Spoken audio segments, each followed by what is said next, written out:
co-caster will be able to hear me in just a second, and with that, I'm Llama Down Under. I am joined by the wonderful, the Wonder Cow. How are you doing? I'm doing well. I'm happy to be here. You're having me here for WePlay.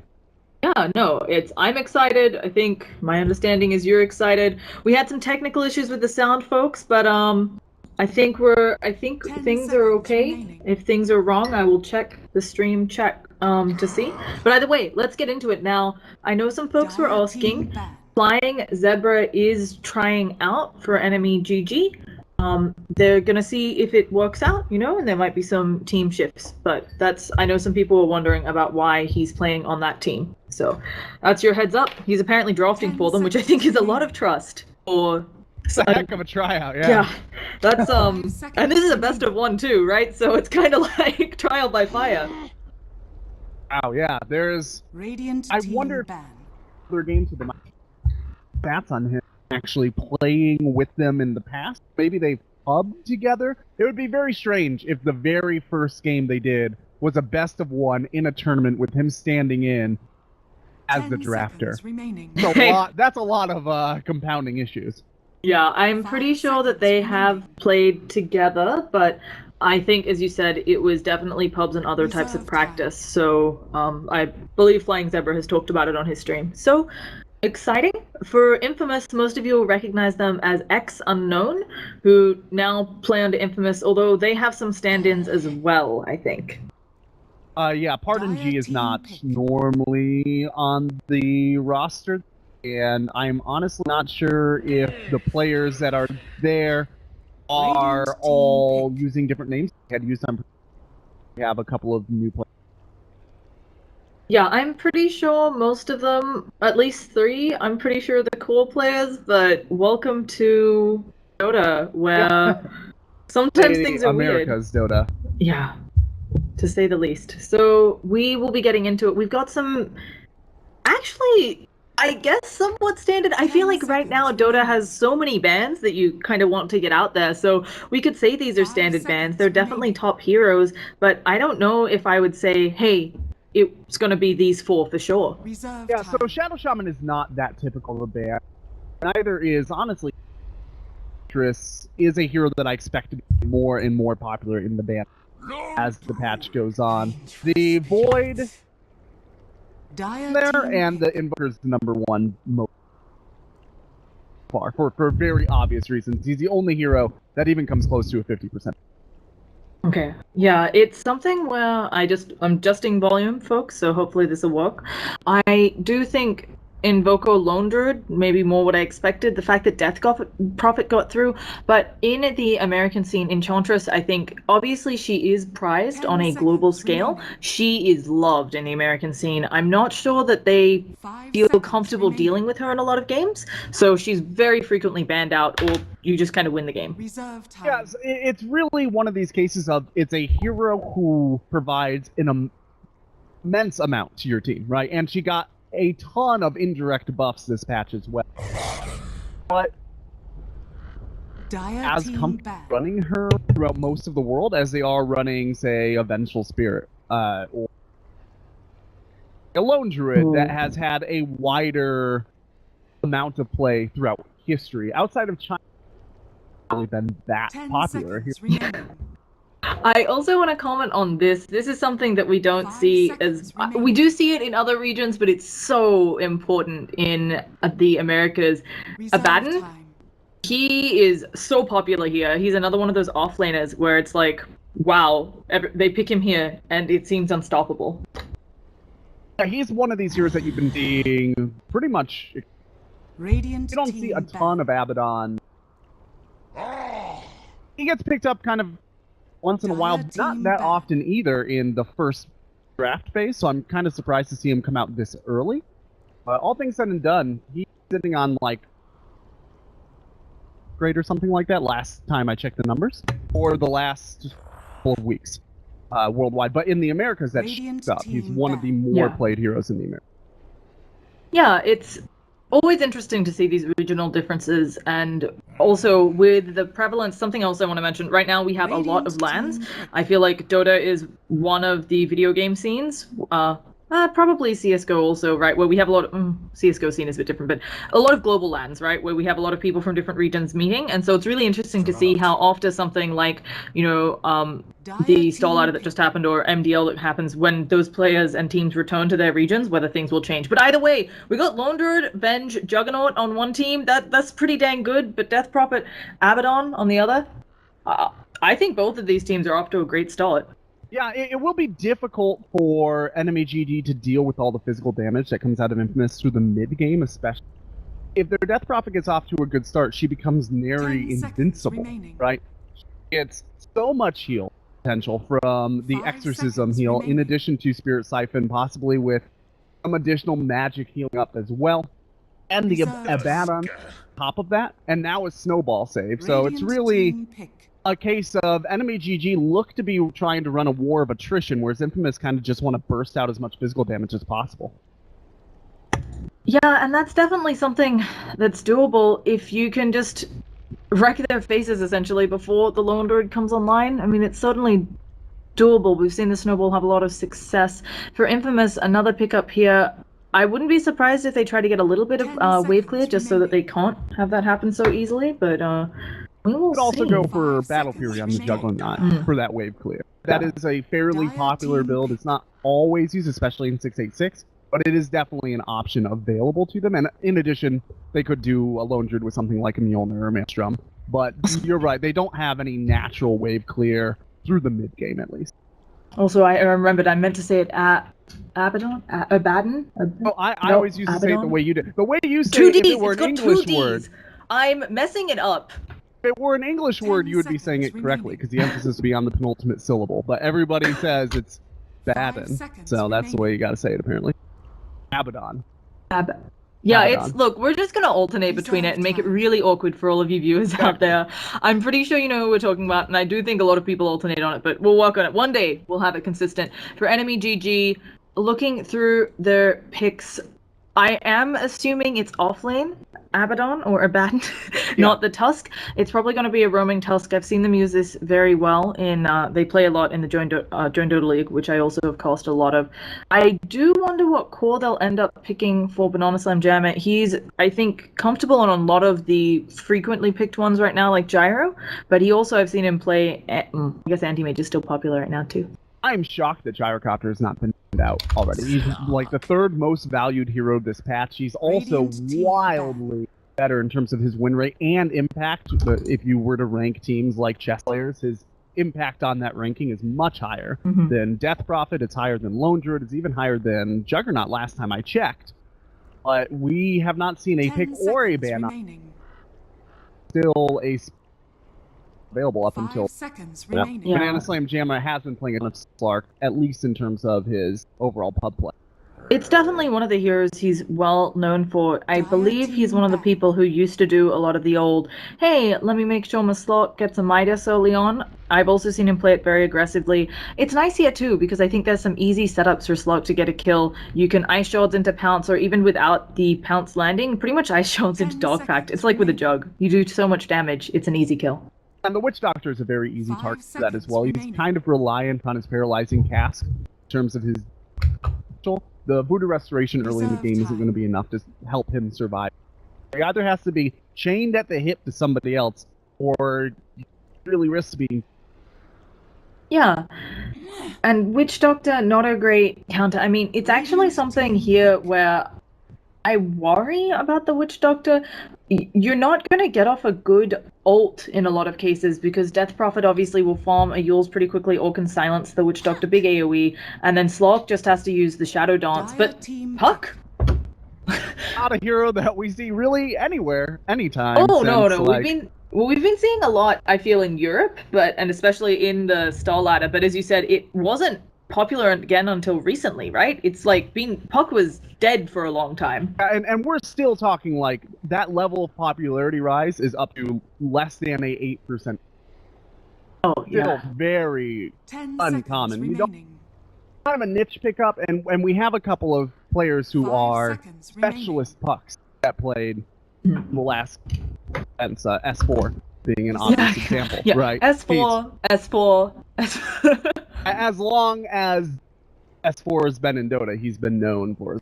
So obviously, that skews the numbers a little bit into Puck's favor as well. So just the general pick rate for Puck that are not S4, right? Yeah, no, I think you're actually, specialist. yeah, you're very right. The only reason I think it feels like we're seeing so much Puck is because Alliance has been advancing very far in tournaments recently. And so then, of course, that skews it. But we get a Wyvern, which is another hero. I think the last time, I'm gonna get this wrong because obviously it's a bit hard for us to catch Star Ladder from our neck of the woods. But the last Wyvern I saw that was huge was, I believe, in, I want to say, DC versus Complexity.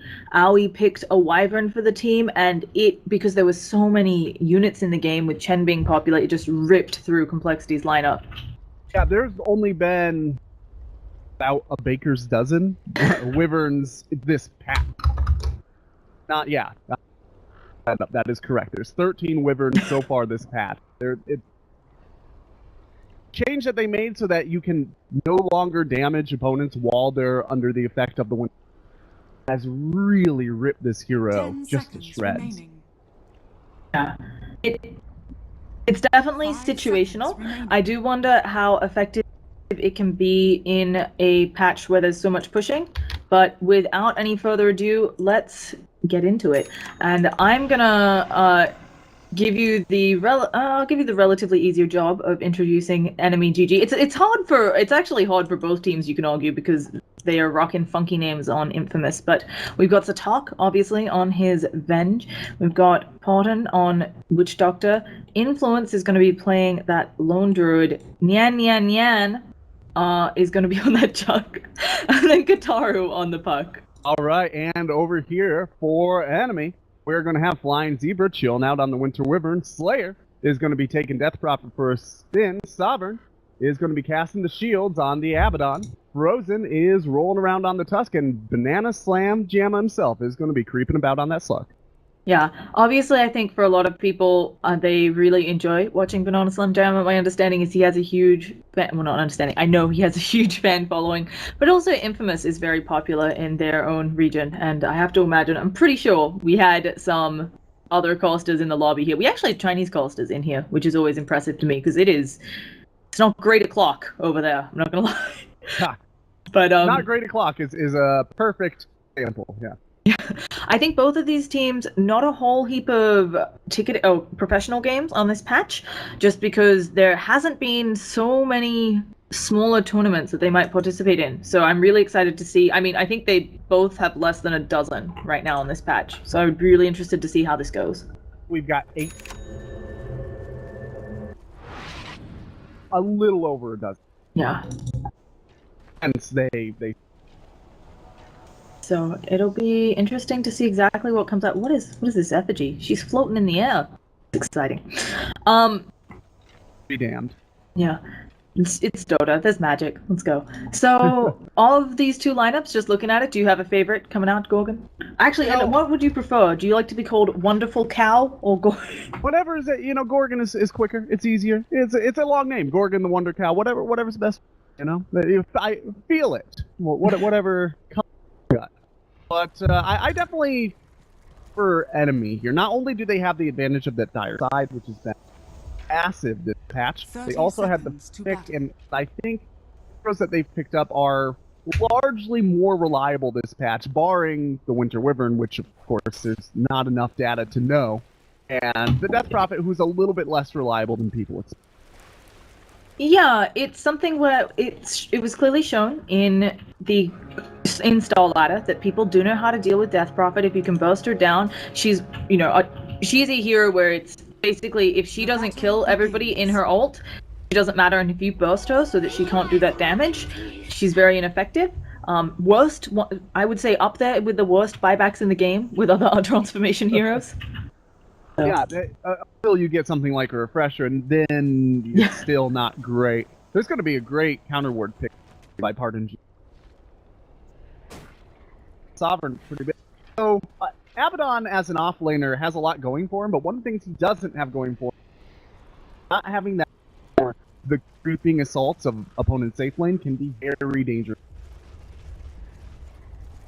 Yeah, and I think it's going to be interesting to see. He's probably just going to get up just leech experience, but it's often something where, as you mentioned, Abaddons can sometimes be more aggressive. Yeah, there's going to be a stun. There's the spin. He does have the aphotic shield. They might have enough damage to go through this, and it's looking like Sovereign will be our first blood. So there we go, Infamous drawing it. Yeah, and that directly out of the fact that he did not have vision in right. If he thought that Witch Doctor could not have been up so far. Yeah, I mean, it's hard. There's angles from both sides that they can go. It's with the changes to the jungle, it's a little bit easier, I think, to kill the offlaner for Radiant. Yeah, though, to be fair, before you could knock it down with a Tango or something, at least you had to buy a Tango.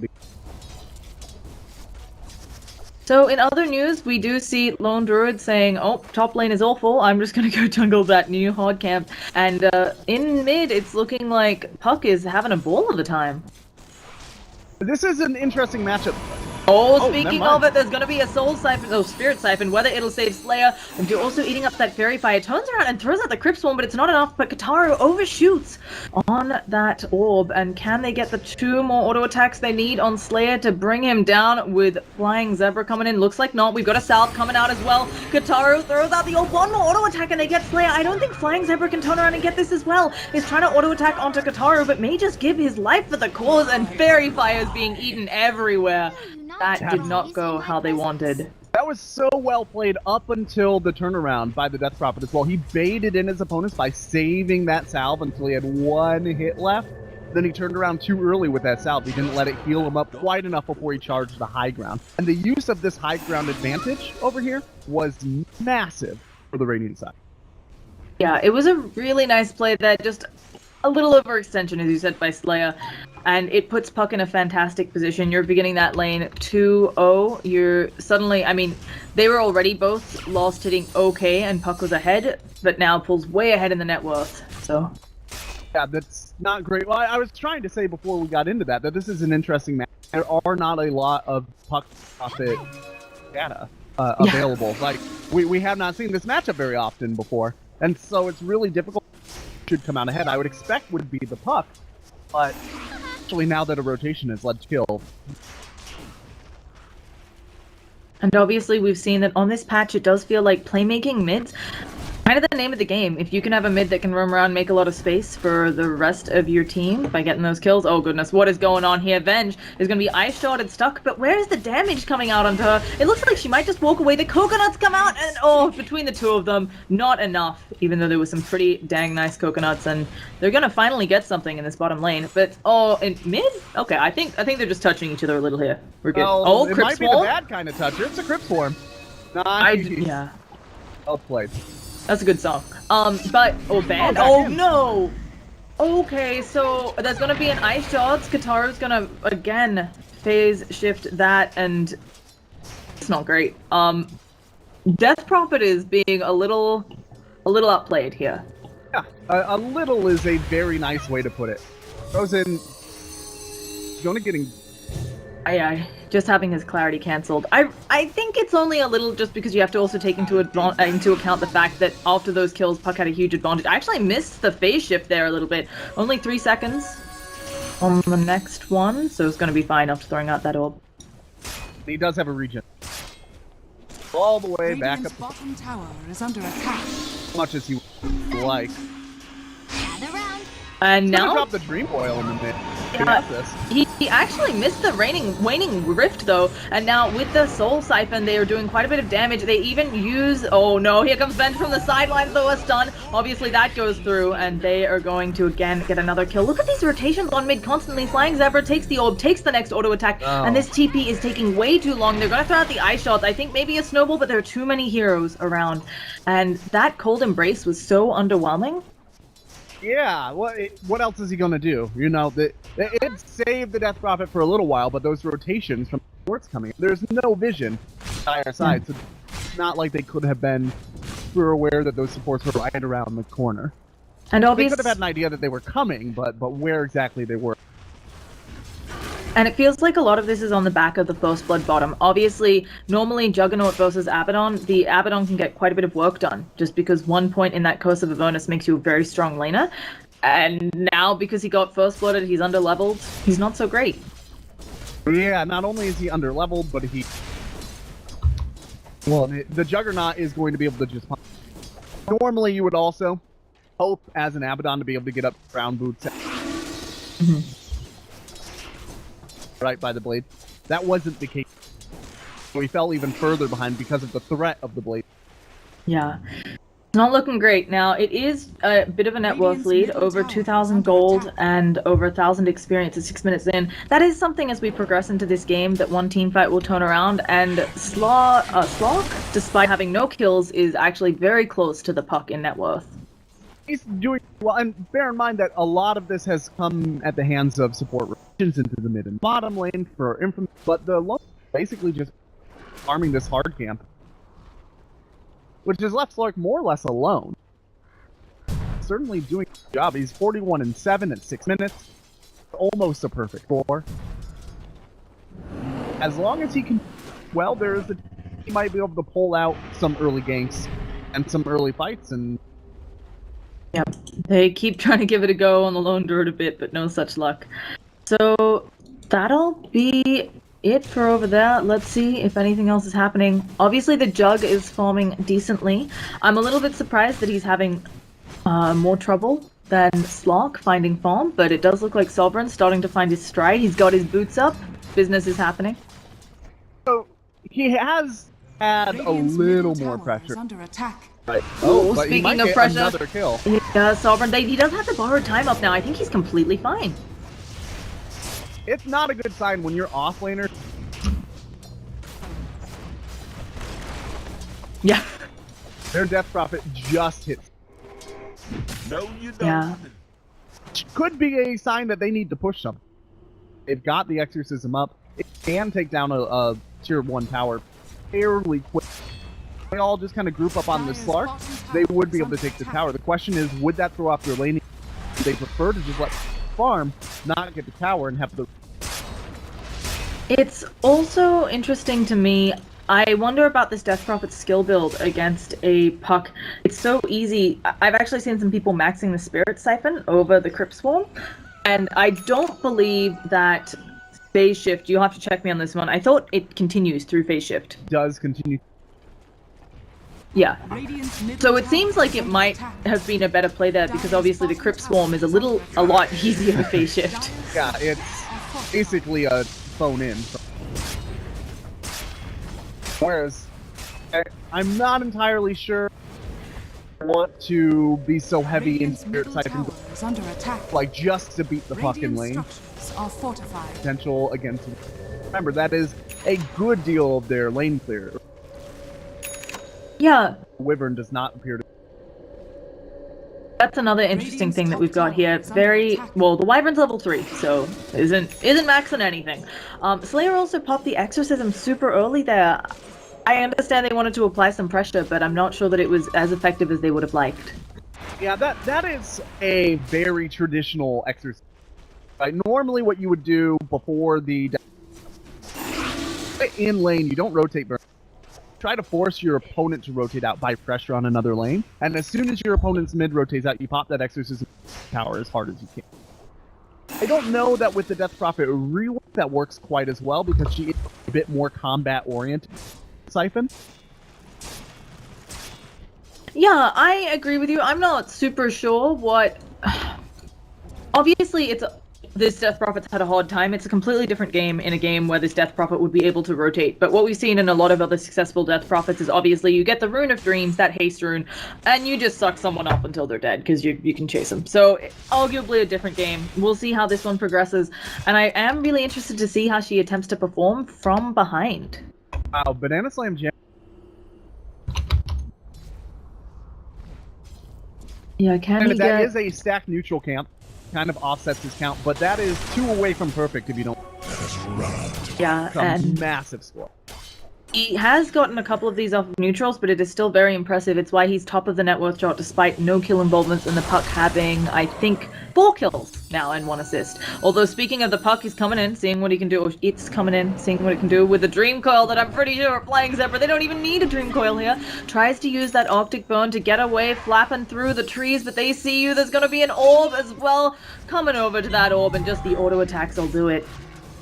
Wyvern on ice, he tried to get away, was unable to be able to push down. Massive rotation. ESJ really. Radiant's middle tower is under attack. Up for. Dire's top tower is under attack. I would expect him to be going into. Are fortified.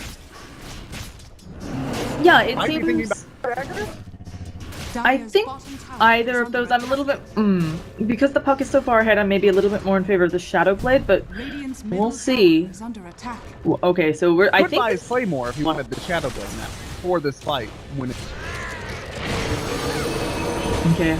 Katara's gonna jump across, but actually right into an exorcism, and they are sucking off the bench. She has gone down. The Death Ward is dropped, and the Omni Slash comes out. Slayer blown up. There's no more exorcism. Sovereign with that borrowed time is regenerating a lot of health, but surrounded by 4. I don't think there's a way out. There's gonna be a spin to win onto Sovereign, actually bringing Kataru quite low with that aphotic shield, Dire's but top tower is under and attack. it is gonna be the Shadow Blade. Dire's Yeah, there we top go. tower has Shadow fallen. Amulet down. They're starting to lose control, especially with the Death Prophet. Need to be competitive on tap. And if you're not being competitive on kill, arguably you need to be doing as well. Losing more towers. Trouble. They're not going to have the jungle space for the Slark, right? They're not going to have that extra gold to catch up for the rest of their has just been dying by the truckload. Yeah. Bad sign. And to me, what's even scarier, the 7.5k net worth lead for Infamous at 12 minutes in, over 3,000 experience. That's rough. That's getting towards stats where teams don't recover from those types of leads. Not quite there yet, but we're getting close. So Yeah. we'll see what they can do. Puck already has the blink up, has a lot of gold saved up. Do you just say, we're ahead, get a Dagon? You know, that's a aren't a lot of very nukeable heroes on the other team. Clark maybe, but he won't be for long. Wyvern, Actually- sure, yeah, but Death Prophet, yes, until she starts to get some health items. That falls off really quickly, right? The Dagon, especially if you don't level it up. And I'm not sure if Infamous are so confident in their lead that they know that they aren't going to do more competitive Radiant's risk. top tower is Yeah, under I think attack. that's a really good point, and you can see that they're planning. I mean, on one hand, this jug is ahead, so Battle Fury always seems like a great option, but it also does indicate that they are planning for potentially having to go a bit later if a few team fights didn't go their way. Because otherwise, you just say, hey, let's go some more kind of team fight push items, maybe a drums or something. Drums or Sanjin Yasha. Grab something that would give you that ability to actually just Death Prophet and out DPS Clark, right? Yeah. So, oh, we see Venge coming out, throwing it the magic missile, and that's it. She just wanted to say hello, take some tower damage. Darkness, as Venges are wont to do. Op Slark is just free farming, and it's not a great sign when their Slark is pushed better than your death. Yeah, I think that's also another problem. Obviously, Radiant's 2 towers have bottom been tower taken is under by attack. Infamous. They don't have... I mean, they have some push potential, you can argue, with having a Venge or Voodoo... the Witch Doctor with top Voodoo tower Restoration is and the under Healing attack. Ward from Jug. But they're not even really Dire's going that middle route. They're just tower is killing under things and attack. then pushing things. And that's exactly the route that will lead to Radiant's victory right bottom here, because tower is under once again, attack. Puck, no matter how you build him, kind of slides off in the late game, with the exception Yeah. of his ability to massively... The Witch Doctor goes in the late game pretty well if he is able to get out a...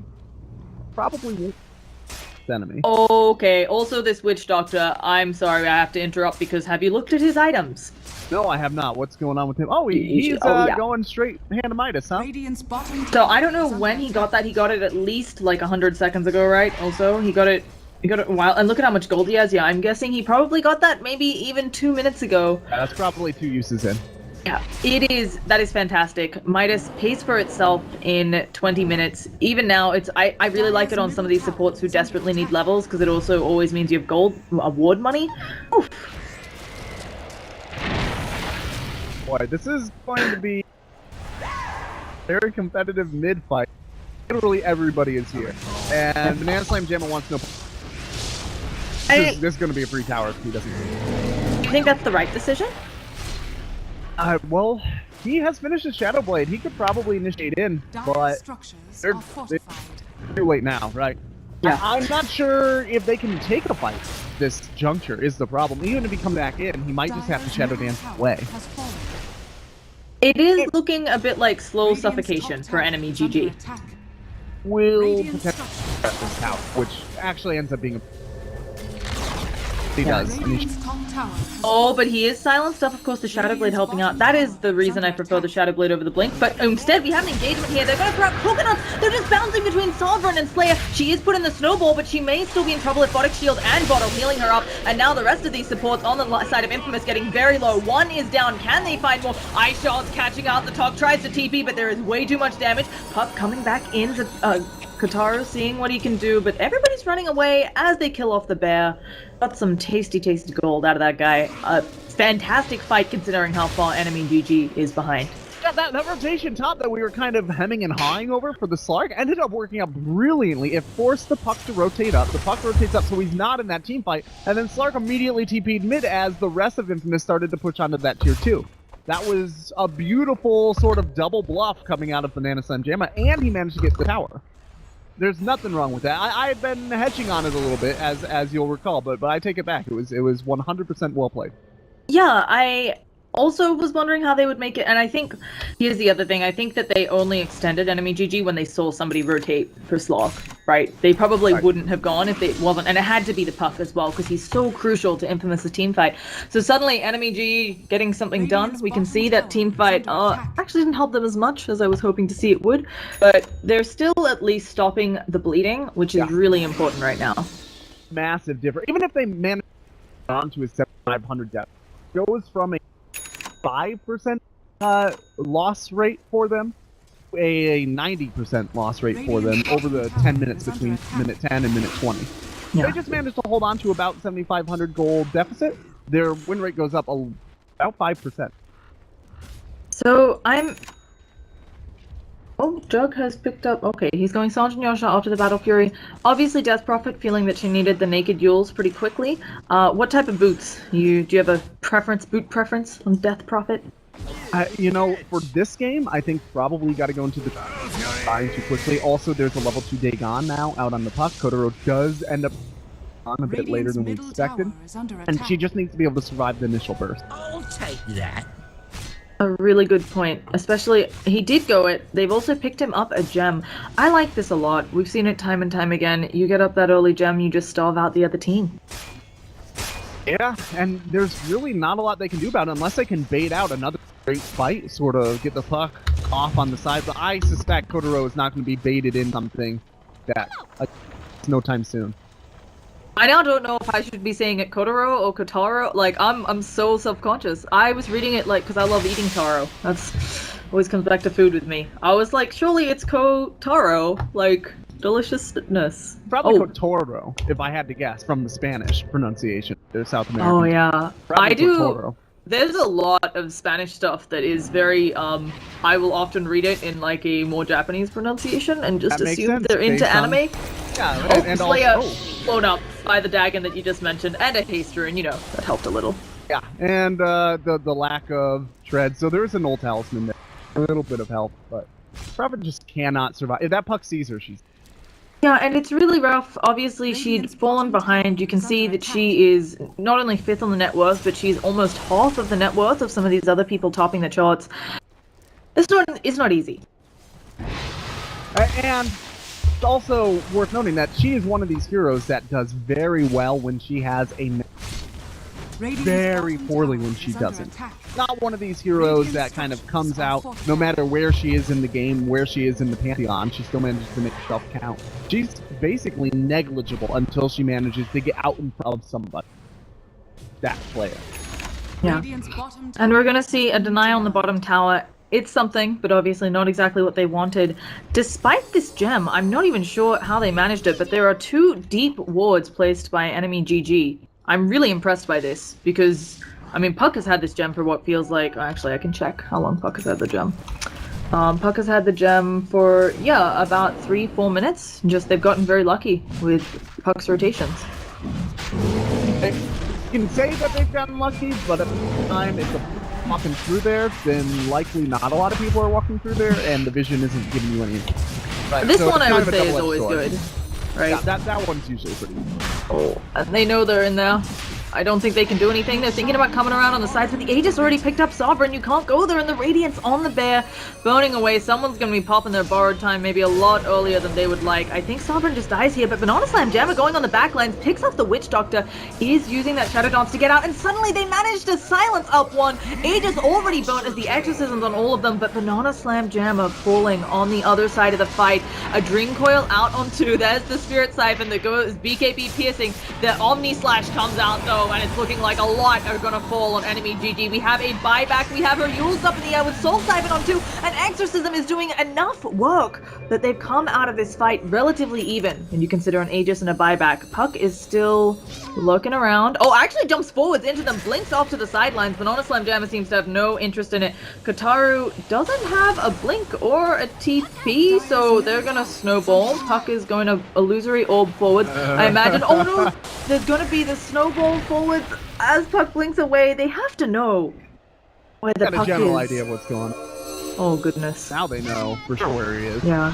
Gonna get Yulesed up means you can't blink away so easily to that one. They also throw out the silence. This is a huge kill. That's gonna be a gem and a monster kill streak. Oh. Okay, I feel like you have an empty bottle right there for Kataru, and you just sell it at the shop and buy a TP. I'm confused.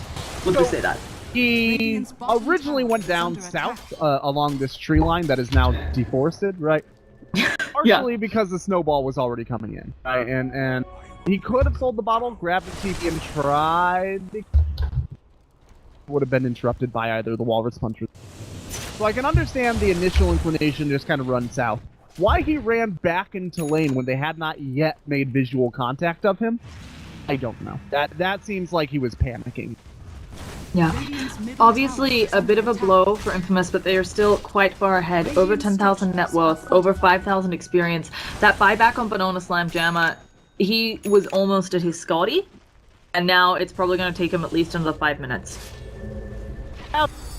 Ooh. 1 second, you're roboting. I can't tell if it's TeamSpeak or you. Am I roboting to you? You are not roboting to me. Oh, you're back. Okay, keep going. If it robots again, we'll switch over. Alright, well, what I was going to say is that for the game that Enemy has been having, they've managed to tower is under attack. including that last engagement. They did manage to take Aegis, they didn't lose the tower on it. It did cost a buyback, but that only hurts them so far as they are forced into another engagement quickly. When we see that awareness come out of Infamous as they are going to smoke up and try and engage right away. Oh, Slayer in a lot of trouble. They dropped the Dream Coil for this. Slayer actually doesn't self-fuel, is just admitting death, accepting it, going down. Bravery and Lot she could have done. I'm glad that she didn't have a chance to pop Exorcism and Panic, because it would have just been a waste of the cooldown. So a nice little pick-off for them, and this should be a free tower. There's also a very suspicious creep wave here. They're going to try to force a buyback, but there's no buyback to force out, so they're actually going to chip away a good chunk of this tower, if not get the whole tower. Yeah, I wouldn't be surprised if Flying Zebra just blows that Winter's Curse to save some time. And the tower is gone. They must realize there's no buyback now. Slock has jumped in, is immediately... Oh no, okay, that's actually going to be a lot of damage going down. They managed to pick off the Puck, and now can they get any sort of follow-up? The coconuts are bouncing around so much, though. The Death Ward has been dropped. Banana Slam Jammer needs to kill off this fellow, but is actually taking quite a bit of damage onto Sovereign, who has the borrowed time going. The Omni Slash comes out and hits on one creep, and now the spin. Sovereign with no more borrowed time is going down. The Soul Siphon is slowing. Banana Slam Jam has an opportunity to clean up almost 3 here if he can find anyone, but the Radiance Burn. Gem is dropped on the deck, and suddenly Banana Slam Jammer, they see you, they're gonna stun you, and they're blown up by Kataru, who bought back. Slayer is trying to do what she can. Charges herself, Yule's up there, but I think it just delays the inevitable.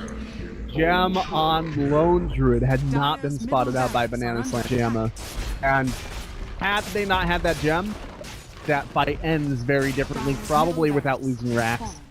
Yeah, I think they picked it up. It's the returned gem that they originally had, and I'm a little surprised that they brought the gem to the fight. Oh, a nice quick kill on the bench there. Yeah, I am also surprised. What are they trying to pick up? But maybe there's a ward down that they're trying to make sure that it's safe for Banana Slam Jammer, and they want to clear out any put. all I can think of, but honestly, if you're that worried about potential sentries, just don't fight outside of your base. Yeah, it's very unfortunate. It is looking rough for EnemyGG. They've lost a Rax. They're approaching that good old 15, 20,000 net worth behind. They're not out of it yet for sure, but... Yeah, the fact that they have tier 2s on 2 sides still has saved them for the time being. But I don't really know what they do to get control back of this. Death Prophet's not going to be able to finish substantial in terms of items before Infamous are able to knock down both those tier 2s, get another Rosh, and try to siege. You're just not able to farm that fast. And it's really rough. The Juggernaut is going to have a Butterfly up soon, but Honest Jammer, of course, has to work on that Scotty. Pretty much how you do a Slock. I agree with you. I think it's getting very rough with them. It's kind of Infamous's game to lose right now. Yeah, oh, for sure. It has been Infamous's game to lose quite some time, and they've been making a lot of really good balls. They smoke up at the right time. They really apply pressure once they get the big ultimates out from enemy as well, specifically get that exorcism down. They've been very active in a pressure while they know that exorcism. Yeah, I'm actually really impressed with the play. Obviously, we did discuss a bit in the drops that we do think that there are ways to handle Death Prophet. Oh, okay, we're gonna have a smoke up. It's gonna run right into the talk. A kill is a kill. You know what they say, $5 is $5, and they're gonna pick up bench. But will they end up paying for this? Puck does jaunt forward, throws out the Dream Coil just onto Frozen. Wyvern is around. Is there gonna be an Omni Slash? Actually, just the spin away coming out of the Neon. But the Exorcism is popped, and now they have to catch someone here, or this is an Exorcism for nothing. Juggernaut's throwing out that Omni Slash. It's gonna bounce between quite a few of the heroes. He thought it bounced off to the side oddly, and now they're sucking him off. Can they get the killer? If they can get the kill on Jug, that's huge! Now they have to get a little bit more. They're chasing. Can they find a Spirit Siphon? Nope. Okay, what happened there with the Omni Slash? It bounced, and then there was the Cold Embrace, and then it bounced to the left? What happened there was there were 3 bounces. Oh, wait a second. Katara was busy throwing the game, standing right under a ward, gonna get silenced up. It looks like they have the damage. And I don't know how enemies making these big plays. It's exactly what they need. So what happened there for the Juggernaut was he was in Omni Slash. He was bouncing between targets. He realized he would die if he stayed there. So in the middle of Omni Slash, he blinked away. There were no potential targets where he blinked, so the Omni Slash stopped. And he ended up getting blocked by the Witch Doctor, trying to get away. The Witch Doctor ended up killing him there. Almost certainly. He had heavy body blocks. He was like a boxing coach saying, "Get back in there, kid. You can do this." And he not. Yeah, it was an interesting team fight to say the least, and I think showcasing that EnemyGG are still very much, well, they have a lot of damage. They can take a team fight if you misstep, and of course then Puck just not knowing that there was a ward here, getting caught out. And would have been one of those moments where having used that gem Lone Druid had out common Radiant's bottom tower is under attack. Yeah, speaking of the Lone Druid, has had the Radiance for a while, now has a casual full AC. You give this bear about, 10 seconds on a tower, goodbye. Yeah. They probably won't even take that long. Yeah. Oh wow, goodness, they have a provides gem. vision. And the swap even, this is great prejudice being shown to Zebra. Zebra gonna try to turn around and do something, but no such luck. Yeah, and this tower, they're literally just waiting for it. So honestly, they probably don't need to probably overcome that. Agreed. They don't want to put themselves into a position where there's a potential bad fight, because they've taken a couple of those, and I'm sure it's a bit of a sting up. Yeah, I think that's another thing to mention. This is best of 1, so it's not like if you make a mistake, you get to kind of reevaluate and play the team again in the best of 3 series. This is best of 1, so you don't want to do one of the old, hey, the rubber band is huge right now because we're 15,000 net worth ahead. Let's just give Slock a free, whatever he wants. Speaking of free things, that's a Dagon, and we're gonna just casually Spirit Siphon the bear. Okay?